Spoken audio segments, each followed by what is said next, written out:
De magnifiques feux d'artifice illuminent le ciel nocturne. Face à des émeutiers non armés, les forces anti-émeutes progressent sans difficulté.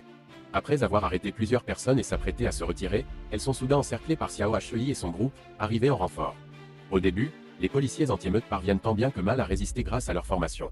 Mais lorsque Xiao Hei lance des cocktails Molotov, les flammes envahissent instantanément le sol. Toute l'unité anti-émeute s'effondre en quelques secondes. Un policier, séparé par le feu, est rapidement maîtrisé par les hommes de Xiao Hei et fait prisonnier. Pendant ce temps, dans un coin du quartier, un groupe de personnes creuse désespérément un bunker. Le chef trafiquant de drogue, qui ne cesse de lancer de fausses politesses, n'est autre que Xiao Zhu, le demi-frère de Xiao Hei. Lui aussi se retrouve piégé, incapable de sortir. La police reçoit alors une vidéo envoyée par Xiao Hei. Il exige que les meurtriers de son frère soient retrouvés et condamnés à la prison à perpétuité. Si cette demande n'est pas satisfaite, le jeune policier capturé paiera de sa vie pour expier la mort de son frère. Afin d'éviter que la situation ne dégénère, hors de contrôle, le grand frère décide de retourner dans le quartier, de parler directement à son frère et de sauver le policier.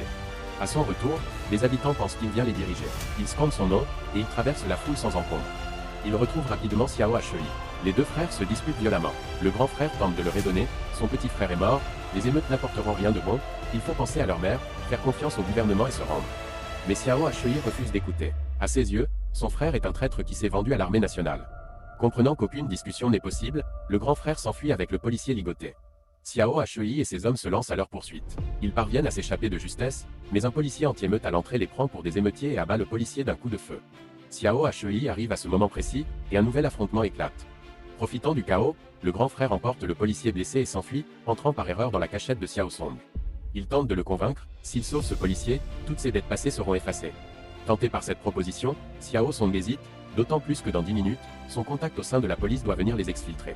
Mais Xiao Hei ne leur laisse pas ce délai. Il décide d'utiliser le feu pour les forcer à sortir. Les deux frères se retrouvent dans une impasse. Xiao Hei exige qu'il livre le policier, sinon il mettra le feu à l'endroit et les brûlera vifs. À cet instant précis, le policier de liaison de Xiao Song arrive. Ils ordonnent à Xiao Hei de lâcher son arme et de se coucher au sol. Aveuglé par la haine, Xiao Hei a déjà perdu toute raison.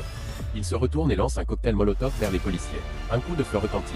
Xiao Hei est entièrement englouti par les flammes. Il ne reste plus que les cris déchirants du grand frère.